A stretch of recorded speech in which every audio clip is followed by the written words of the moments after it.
센텀 세시빌 리모델링 추진 현황 및 향후 추진 계획에 대해서 서울시의회 이창용 대표님께서 발표를 해주시겠습니다. 이창용 대표님은 지금까지 센텀 세시빌이 모델링 추진하시면서 처음부터 지금까지 계속해서 제일 많이 해주신 분으로 알고 계십니다. 그래서 누구보다 센텀 세시빌도 잘 알기 때문에 그 내용들이 어떤 내용들인지 오늘 참석해주신 전문가들 참고해주셔서 들어주셔서 감사하겠습니다. 안녕하십니까. 서울시의회 이창용 대표입니다. 이 센시빌에 대한 부분을 좀 말씀드리면 과연 이제 저희 현장이 사업성이 있는가 하는 부분인데요.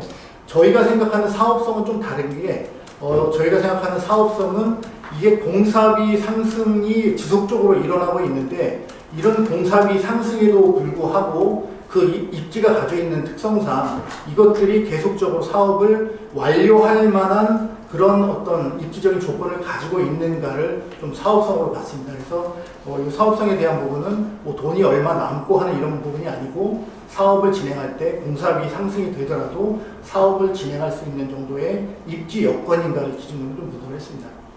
그래서 보시면 지금 저희가 이제 2000년 이후에 2000년 이전에는 좀 양적 완화가 일어나지 않았기 때문에 2000년 이후에 공사비 상승 부분을 이제 건설 공사비 기수를 가지고 좀 추적을 해보면 지금 연평균 한 4%대로 공사비가 계속 오르고 있는 상태입니다. 그래서 보시면은 한 2000년부터 2024년까지 데이터를 가지고 있는데요.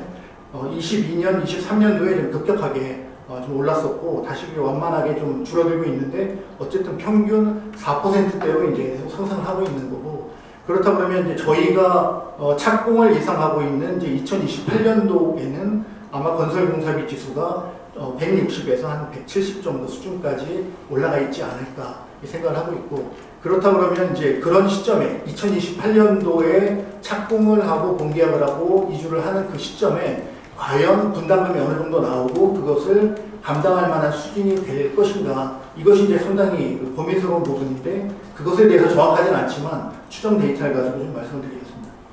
그래서 좀 보시면 공사비가 보시면 이제 2023년 4년 자료가 지금 없어서 조금 이렇게 22년까지밖에 준비를 못했는데요. 해운대를 중심으로 해서 보면 공사비가 2015년 중심으로 해서 지금 올라가는 게 보면 7년 동안 약 한 24% 정도가 상승을 했습니다. 그리고 그 이후에 23년도에 또한 상승이 추가적으로 일어났기 때문에 현재는 이거보다 좀 높긴 높습니다. 35%에서 40%가 되는데 공사비 상승하는 부분은 이렇고요. 그 다음에 이제 분양가 상승하는 걸 보면 이 분양가는 지금 이제 부산 시내 전체에 대한 데이터입니다. 그래서 해운대만 가지고 분양가를 추정하게 되면 이거보다는 더 높을 거로 좀 생각을 하고 있는데 그게만 봤을 때도 7년 동안 대략 한 103% 정도가 상승을 했죠. 그래서 한 연평균 한 15% 정도의 상승률을 보이고 있고요. 시세를 보면 그것도 훨씬 더 빠릅니다. 그래서 2015년부터 2022년까지 180% 정도가 이제 상승을 한 상태고 물론 이제 이 이후에 24년도에 다시 한 5억대로 좀 떨어지긴 했습니다. 그런 현상들이 일어났는데 어쨌든 공사비가 올라가는 것보다는 분양가나 시세에 상승하는 부분이 상당히 높다. 그것도 뭐냐면 그냥 어느 정도 이거는 이제 전국적인 다현상인데 이게 나타나는 비율이 지금 보시면 대략 한 7.5배 정도가 되는데 최소한 몇 배 이상이 돼야 되냐면 6배 이상이 돼야만 공사비가 상승하더라도 그래도 분담금에 대해서 큰 문제 없이 사업을 완료할 수 있는 그런 입지가 되겠습니다. 그래서 그런 부분에 있어서는 센시빌은 공사비가 인상이 되더라도 충분히 사업을 끌고 나갈 수 있는 사업성이 있다. 이런 부분은 좀 말씀드릴 수가 있겠고요. 그 다음에 이제 상당히 지금 23년도까지 데이터를 좀 보면 가격들이 좀 떨어지는 것들도 있는데 이런 부분들이 반드시 경기가 안 좋아지기 때문에 떨어지는 것은 이제 아니라는 부분을 좀 말씀드리고 싶은데요. 이게 지금 저희가 진행하고 있는 이제 유원 서초 아파트인데 이 인근에 바로 붙어있는 아파트들입니다. 그래서 신축이면서 브랜드가 있는 아파트들의 경우에는 어쨌든 22년에서 23년에 경기가 나빠짐에도 불구하고 가격이 거꾸로 오른 부분을 좀 알 수가 있고요. 그 다음에 브랜드만 있고 신축은 아니지만 한 20년 차가 되는데 그런 아파트들은 유지를 했고 그 다음에 유원서초 같은 경우가 이제 브랜드도 없고 신축이 아니고 개발 호재 때문에 상당히 2022년도에 따라붙었었지만 그 개발 호재에 대한 부분이 이제 꺾이면서는 가격이 급격하게 떨어지는 것을 볼 수가 있습니다. 그래서 지금 센시빌 같은 경우도 저희가 한 8억 4천까지 이제 효과가 올라가고 실거래가 있었었는데 현재는 한 5억 5천, 5억 6천, 그다음에 거래는 한 5억 8천, 9천으로 이제 가격이 이제 떨어진 상황을 좀 볼 수가 있겠습니다. 그리고 분담금에 대한 부분을 좀 말씀드리면 이제 분담금은 사실은 여러 가지 요소가 있는데 공사비가 변동하는 부분이 상당히 크겠죠. 그다음 또 한 가지는 공사비가 들어가는 비용을 일반 분양으로 이제 어떻게 커버할 것이냐가 이제 문제가 될 것이고, 그다음에 얼마나 많은 이제 분들이 현금 청산을 하고 나갈 것이냐에 대한 부분으로 분담금이 결정된다고 좀 보시고요. 그랬을 때 저희가 사업비를 한 평당 800만 원 수준으로 봤을 때 저희 연면적이 설계 계산하는 것이 한 52,000평이기 때문에 거기에서 사업비에서 일반 분양을 뺀 그 내용을 이제 혈백수대로 나누면 여전히 공사비가 올라갔음에도 불구하고 2021년도에 생각했던 분담금하고 크게 차이가 나지는 않는다는 것을 좀 알 수가 있습니다. 그리고 이제 이건 어저께 데이터인데 보면 이제 분양가가 서울에서도 이미 1억을 넘는 분양가가 나왔고 부산에서도 6천만 원을 좀 넘는 분양가가 지금 생겼습니다. 그래서 호지스 한강이라고 옛날 한강호텔 자리에 있는 것이 지금 평당 1억 3,771만 원에 이제 분양을 하고 있고, 이게 특별하게 무슨 빌라로 10세대, 20세대짜리가 아니고 3개동 128세대짜리의 소규모 아파트이긴 한데, 그래도 어쨌든 단지를 이루고 있는 이런 아파트의 분양가가 어쨌든 1억을 돌파한 지금 그런 내용들이 일어나고 있습니다. 그래서 공사비가 올라가는 거에 따라서 과연 일반 분양가가 그만큼 올라갈 수 있는 입지라 그러면 충분히 사업성이 있고 진행이 가능하지 않은가 이렇게 판단을 하고 있습니다. 그래서 그런 것을 봤을 때 이제 저희가 성공 전략을 보게 되면 어떻게 하면 이게 성공을 이끌고 갈 수 있을 것이냐 하는 부분에서 한 3가지 정도를 보고 있는데요. 하나는 일반 분양 시기를 과연 언제쯤에 하는 게 좋겠는가 하고, 분담금을 절감시킬 수 있는 방안들, 분양 수익을 극대화할 수 있는 방안들에 대한 좀 준비를 해야 된다고 좀 보고 있고요.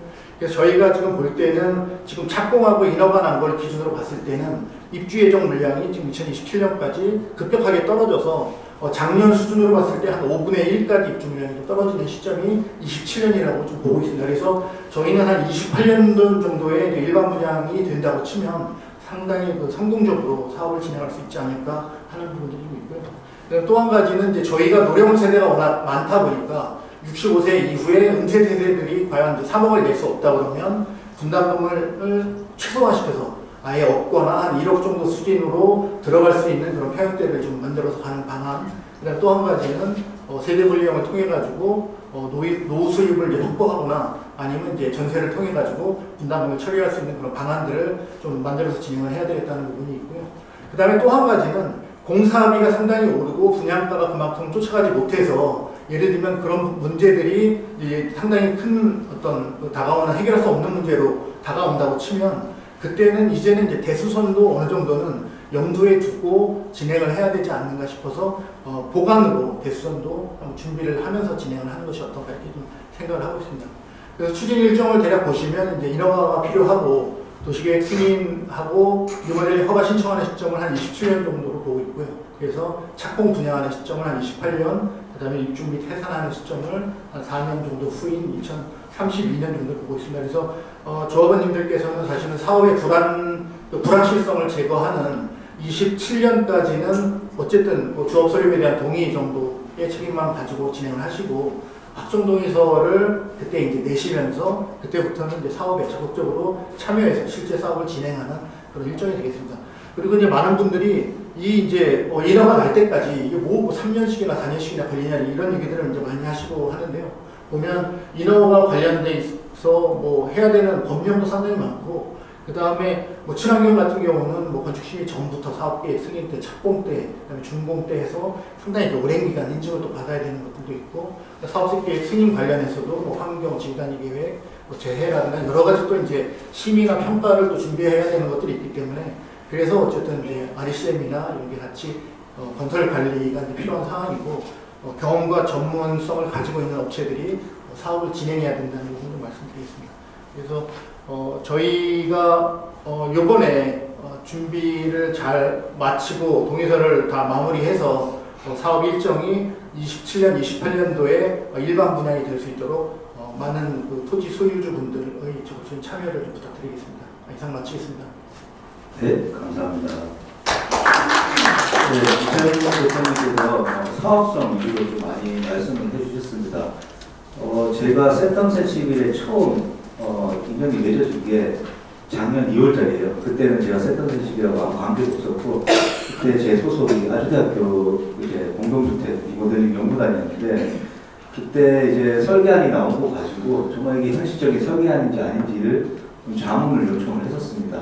그때 제가 센텀 센시빌을 처음 만났었는데, 처음 느낀 첫인상은 수도권 대비 부산은 아직 리모델링이 인식이 저조하구나. 리모델링을 대부분 인테리어 리모델링으로 생각하시는 분들도 많이 계시고, 제가 감히 말씀드리자면은 지금 저희가 진행하고 있는 센텀 센시빌이 진행하고 있는 리모델링은 재건축형 리모델링이라고 얘기를 해도 무관할 것 같습니다. 네, 주차장도 늘리고 일반 세대 분양도 만들어내고 기존 평수도 늘릴 정도로 하기 때문에 많은 인허가와 관련된 기준들도 넘어야 될 거고, 기술적인 부분도 신축이나 재건축 대비해서 훨씬 더 난이도가 높은 사업이기 때문에 이런 부분들이 전문가의 자문 없이는 힘들다라는 게 부산시에서도 권장을 하고 있는 겁니다. 그래서 오늘 이 세미나를 진행하게